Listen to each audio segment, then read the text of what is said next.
Hello guys, स्वागत है आपका मेरे यूट्यूब चैनल स्टडी विद अमन कुल में। आज हम लाए हैं director of education JNCT of Delhi की वर्कशीट नंबर 18 जो कि क्लास 8 के लिए है। सब्जेक्ट आपका सामाजिक विज्ञान है जो कि भूगोल की बुक से पार्ट नंबर 5 उद्योग है। आप अपना नाम और अपनी कक्षा अध्यापक का नाम लिखिए। डेट आपकी 27 नवंबर 2020। तो स्टार्ट करते हैं आज की वर्कशीट। उद्योगों को अवस्थिति को प्रभावित करने वाले कारक। तो जो उद्योग की जो स्थिति जहाँ पे होनी चाहिए उसको जो प्रभावित करते हैं उसके कारक आज हम पढ़ेंगे।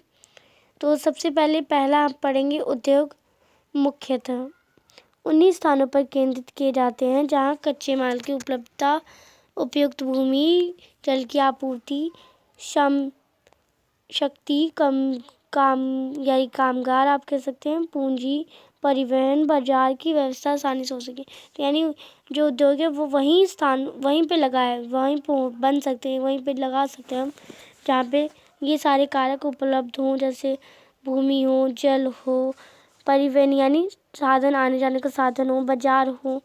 कभी कभी सरकार पिछड़े क्षेत्रों में उद्योगों की स्थापना के लिए कम दाम पर विद्युत परिवहन सुविधा उपलब्ध कराने जैसे कई प्रोत्साहित करने वाले कार्य भी करती है। इन उद्योगों की स्थापना से रोजगार में बढ़ोतरी के साथ साथ नगरों और शहरों का विकास और वृद्धि भी होती है। तो ये आपको बताया है कि ज़्यादातर उद्योग तो शहरी इलाकों में लगते हैं, पर जहाँ पे जो गाँव के इलाके होते हैं वहाँ पे जो सरकार होती है वो परिवहन, विद्युत ये सब का काम ठीक करवाती है कि वहाँ पे भी उद्योग लग सके और वहाँ का वो भी शहर विकसित हो, वृद्धि हो, और वहाँ पे भी जो रोज़गार है, जो लोगों को काम मिल जाए, उनकी भी आय निर्भर हो जाए किसी चीज़ पर। तो ये बताया गया। सेकंड है आपका औद्योगिक तंत्र। औद्योगिक तंत्र मुख्यतः निवेश, प्रक्रम और निर्गत की एक प्रक्रिया है। तो ये आपको बताया गया। निवेश में कच्चे माल, श्रम और भूमि की लागत, जल की उपलब्धता, परिवहन, विद्युत और अन्य अवसंरचना शामिल होती है। इसमें आपको बताया गया कि निवेश में ये सब सारा माल चीज़ें वो सारी यूज़ करी मतलब डाली जाती हैं इसमें कि हमारे श्रम भी होने चाहिए। अगर हम किसी उद्योग बना रहे हैं, उद्योग स्टार्ट करने, तो भूमि भी होनी चाहिए, जल की उपलब्धता होनी चाहिए अच्छी सी, और आने जाने का साधन होना चाहिए।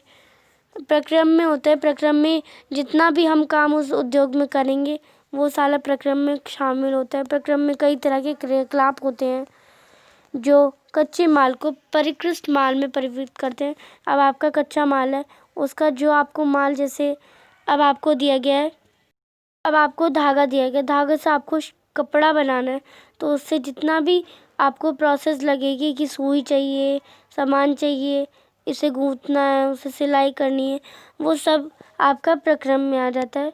निर्गत में अंतिम उत्पादन वस्तुओं का उपयोग के लिए तैयार हो और वस्तु से होने वाली आय शामिल है। यानी इसमें बताया गया कि जो निर्गत है उसमें आपका जो वस्तु से होने वाला जितना भी काम है वो सब कंप्लीट होने के बाद जब उसके बेचेंगे तो हमें जो पैसे मिलेंगे वो निर्गत में आ जाता है। अब आपको इसका एग्जाम्पल दिया गया, जैसे अगर हम सूती वस्त्र उद्योग के संदर्भ में कपास, मानव श्रम, कारखाना, परिवहन, लागत, निवेश हो सकता है, ये सब तो होगा ही उसमें। वही प्रक्रम से वस्तु की अब हम प्रक्रम करेंगे तो उसमें उटाई होगी, कटाई होगी, बुनाई होगी, रंगाई होगी, छपाई होगी, प्रक्रिया, ये सारी प्रक्रिया शामिल होगी। और अंत में जब हम निर्गत करेंगे, निर्गत प्रक्रिया में हम वस्तु से कमीज का बनना अंतिम उत्पादन हो जाएगा हमारा, जिसे हम पहनते हैं और हम उसे बेचेंगे तो हमारा जो आय आएगी वो निर्गत में आ जाएगी। तो यही मैंने आपको बताया। अब आपका औद्योगिक प्रदेश। औद्योगिक प्रदेश वहाँ विकसित होते हैं जहाँ कई तरह के उद्योग को आसपास में स्थापित किया जाता है। आपको भी पता है कि अगर आप वहाँ एग्जाम्पल बता देती हूँ, अगर आप पढ़ने में अच्छे बच्चे हैं तो आप उन्हीं बच्चों के पास जाएंगे ना, जो भी पढ़ने में अच्छे होंगे। आप जो पढ़ने में अच्छे बच्चे नहीं हैं उनके पास तो नहीं बैठेंगे। तो यही बताया जाता है कि जो औद्योगिक प्रदेश होते हैं वो वहीं ज़्यादा काम करते हैं जहाँ पे ज़्यादातर औद्योगिक प्रदेश होते हैं, जहाँ कई तरह के उद्योगों को आसपास में स्थापित किया जाता है। निकट होने के कारण उनके फ़ायदे होते हैं कि लाभ प्राप्त होता है, जैसे कि अगर इनके पास कच्चा माल कम पड़ गया तो वो किसी कंपनी से ले लेते हैं, उधार ले लेते हैं। ऐसे ही बताया जाता है कि निकट होने के कारण इन उद्योगों को आपस में कई तरह के लाभ मिल जाते हैं। विश्व के प्रमुख उद्योग प्रदेशों में पूर्वोत्तर अमेरिका, पश्चिम और मध्य यूरोप, पूर्वी यूरोप और पूर्वी एशिया शामिल है। तो ये विश्व उद्योगों के प्रदेश यहाँ ये आपको जो मैंने नाम बताया वो शामिल है। और अधिकांश मुख्य उद्योग शीतोष्ण कटिबंध क्षेत्रों, समुद्र के समीप और विशेष तौर पर कोयला क्षेत्रों के पास स्थित होते हैं। तो आप ये हमेशा बात याद रखेंगे कि आपका क्वेश्चन पूछा जाता है कि ये कहाँ पे स्थित होते हैं। तो ये मुख्य तौर पर शीतोष्ण कटिबंध क्षेत्रों, समुद्र के समीप, विशेष तौर पर कोयला क्षेत्रों के पास, तो ये यहाँ स्थित होते हैं जो मैंने आपको नाम बताया। अब आता है आपका क्रियाकलाप।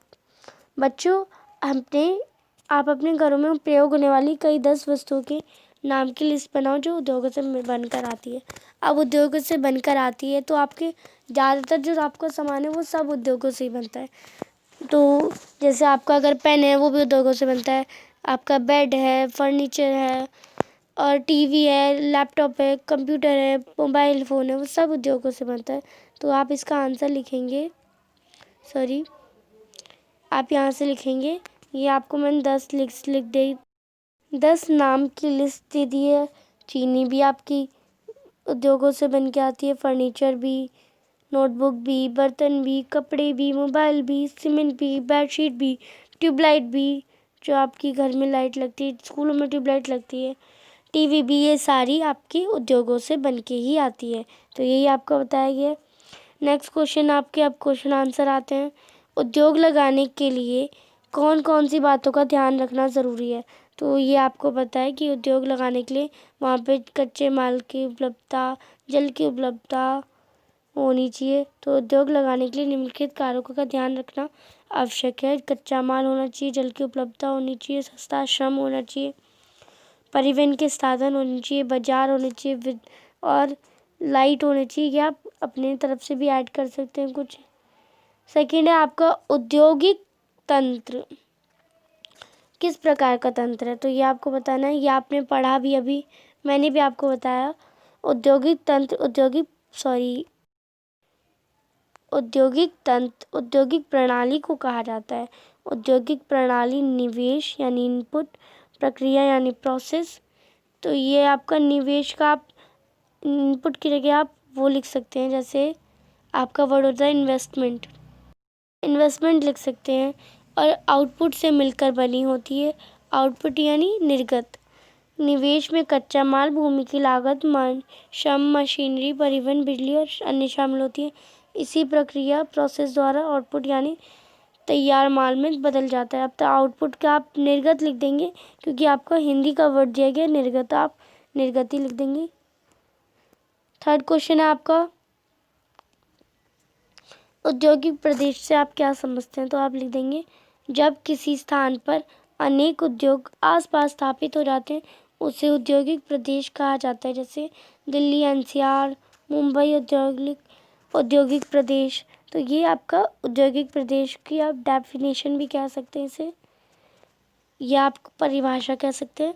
फोर्थ क्वेश्चन है आपका उद्योगों की स्थापना से क्या लाभ है। तो आपको पता है औद्योगिक की स्थापना से बहुत सारे लाभ हैं, तो मैंने यहाँ पे 4 ही लिखे हैं। देश का आर्थिक विकास होता है, रोजगार में बढ़ोतरी होती है, गरीबों में कमी आती है, शहरों का विकास होता है और आय का स्रोत बढ़ता है, इकोनॉमी यानी अर्थशास्त्र में वृद्धि होती है। तो ये बहुत सारे हैं, तो मैंने आपको 4 लिख दिया, आप 4 लिख देंगे।